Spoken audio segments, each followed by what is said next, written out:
Hello everyone, நான் மணிமாறன். இந்த வீடியோவில் நம்ம யாரை பற்றி பேச போகிறோம்னா, ரொம்பவும் ஃபேமஸான ஒரு தலைவரை பற்றி தான் வந்து பேச போகிறோம். கேப்டன் பிரபாகரன். கேப்டன் பிரபாகரன் யாருன்னு பார்த்தீங்கன்னா, தமிழீழ விடுதலை புலிகள் இயக்கத்தோட தலைவர். மக்கள்லாம் அவரை வந்து எப்படி பார்க்குறாங்கன்னா, நம்ம தமிழ் மக்களுக்காக தனியாக ஒரு நாடு கேட்டு போராடின ஒரு தலைவராக வந்து பார்க்குறாங்க.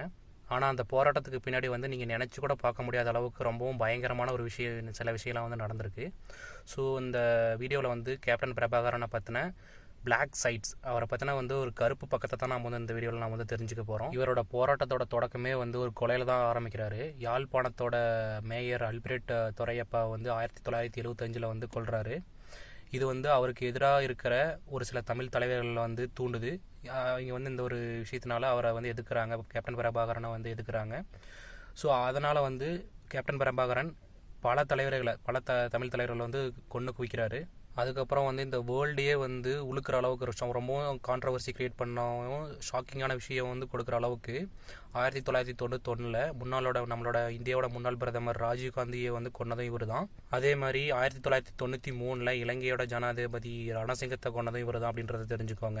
ஸோ இதில் வந்து என்ன தெரியுதுன்னா, கேப்டன் பிரபாகரனை வந்து யார் எதிர்த்தாலுமே அவரை வந்து அவங்கள வந்து விட்டு வைக்க மாட்டார் அப்படின்றத வந்து இதில் வந்து ரொம்பவும் தெளிவாக தெரியுது. அதே மாதிரி அவரோட இயக்கத்துக்குள்ளேயே, விடுதலை புலிகள் கூட்டத்துக்குள்ளேயே வந்து யாராவது அவரோட டிசிஷனுக்கு வந்து எதிர்த்தாங்கன்னா, அவர் எடுக்கிற முடிவுக்கு வந்து எடுத்தாங்கன்னா அவரையும் வந்து விட்டு வைக்கிறது இல்லையாமாம், எல்லாத்தையும் வந்து கொண்டு வராமா. தமிழில் விடுதலை புலிகள் இயக்கத்தோட சைட்லேருந்து பார்க்கும்போது 2 விஷயம் வந்து ரொம்பவும் பயங்கரமாக வந்து பார்க்கப்படுது. அது என்னன்னா, ஒன்று வந்து சூசைட் அட்டாக். அதாவது அந்த டைமில் வந்து இது வந்து ஒரு புதுவிதமான ஒரு அட்டாக் முறையாக வந்து பார்த்தாங்க எல்லாருமே.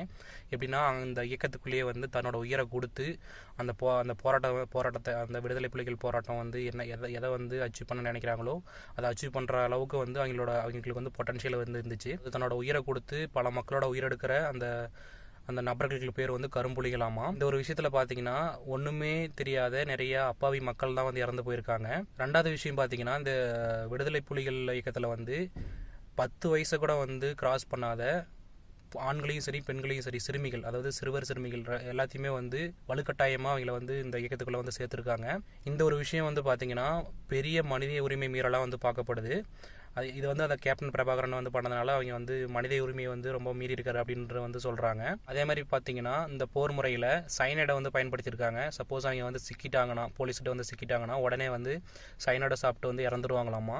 இது வந்து எதை வந்து எக்ஸ்பிரஸ் பண்ணுதுன்னா, அவங்க வந்து இந்த ஒரு போரில் வந்து வெற்றி அடையணும் அப்படின்ற ஒரு வைராக்கியத்தோடு இருக்காங்க அப்படின்றத வந்து உணர்த்துது.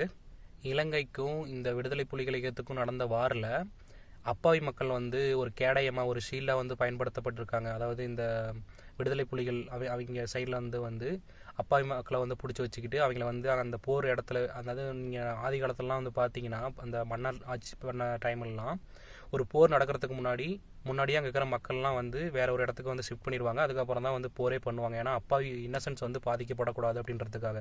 ஆனால் இங்கே வந்து பார்த்தீங்கன்னா, அப்பாவி மக்களை வந்து பிடிச்சி வச்சுக்கிட்டு அவங்கள வந்து ஒரு ஷீல்டாக வந்து பயன்படுத்தியிருக்காரு இவர். அவங்கள வந்து போகவும் விடாமல் அவங்கள வச்சுக்கிட்டே வந்து போர் புரிகிறது. இதனால் வந்து அப்பாவி மக்கள் வந்து நிறையா வந்து பாதிக்கப்பட்டிருக்காங்க அந்த வாரோட கடைசியில் அப்படின்னு வந்து சொல்கிறாங்க. அவங்க வந்து ஒரு ப்ராப்பரான ஒரு மெடிசன் கிடைக்காம, ப்ராப்பரான ஒரு ஃபுட்டு கிடைக்காம நிறைய பேர் இறந்து போயிருக்காங்க. ஸோ இது வந்து பார்த்திங்கன்னா, கேப்டன் பிரபாகரன் அவங்க சைடு வந்து பார்த்திங்கன்னா ஒரு நெகட்டிவ் இதாக வந்து பார்க்கப்படுது மக்களால்.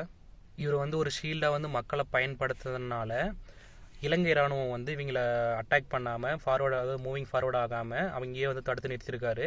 ஏன்னா அவங்க வந்து கவர்மெண்ட் ஃபோர்ஸ் இல்லையா. ஸோ அதனால் மக்கள் வந்து பாதிக்கப்படக்கூடாதுன்னு வந்து நினச்சிருக்காங்க. கேப்டன் பிரபாகரன் அவங்கள வந்து நிறைய பேர் வந்து ஒரு ஹீரோவாக, ஒரு போர் தலைவராக வந்து பார்த்தாலும், தமிழர்களுக்காக போராடின ஒரு தலைவராக வந்து பார்த்தாலும், அவர் வந்து எடுத்த ஒரு ஸ்ட்ராட்டஜிலாம் வந்து பார்த்திங்கன்னா ரொம்பவும் கொடூரமானதாக இருக்குது. அதில் வந்து ஸ்பெசிஃபிக்காக நீங்கள் வந்து பார்த்திங்கன்னா நிறைய கொலைகள் வந்து பண்ணியிருக்காரு. அது மாதிரி மனித உரிமை மீறல்கள் சம்மந்தப்பட்ட விஷயம்லாம் வந்து நிறையா வந்து பண்ணியிருக்காரு. பர்டிகுலராக பார்த்திங்கன்னா அந்த சைல்டு போர் வீரர்கள், அதாவது குழந்தையை வந்து அந்த இயக்கத்தில் வந்து சேர்த்து அவங்கள வந்து இந்த போருக்காக வந்து பயன்படுத்துறது வந்து ரொம்பவும் வந்து ஒரு மனித உரிமை மீறலாக வந்து பார்க்கப்படுது. அதே மாதிரி பார்த்திங்கன்னா நிறைய ரொம்பவும் கொடூரமான, சொல்ல முடியாத நிறைய விஷயங்கள்லாம் வந்து இதில் வந்து பயன்படுத்தியிருக்காரு அப்படின்னு வந்து சொல்கிறாங்க. இந்த அவர் பண்ண ஸ்ட்ராட்டஜி வந்து பார்த்திங்கன்னா நிறைய பேர்த்தால சொல்லப்படுது. இது வந்து போர் குற்றங்கள் வந்து நிறைய வந்து செஞ்சுருக்காரு. இவர் பண்ண விஷயம் எல்லாமே வந்து ஒரு மொராலிட்டியாக இல்லை, அதாவது ஒரு நியாயமாக இல்லை அப்படின்னு வந்து நிறைய பேரால் வந்து சொல்லப்படுது. நீங்கள் வந்து என்ன நினைக்கிறீங்க அப்படின்றத வந்து கமெண்ட் பாக்ஸில் வந்து சொல்லுங்கள். See you next video. Until then, cheers.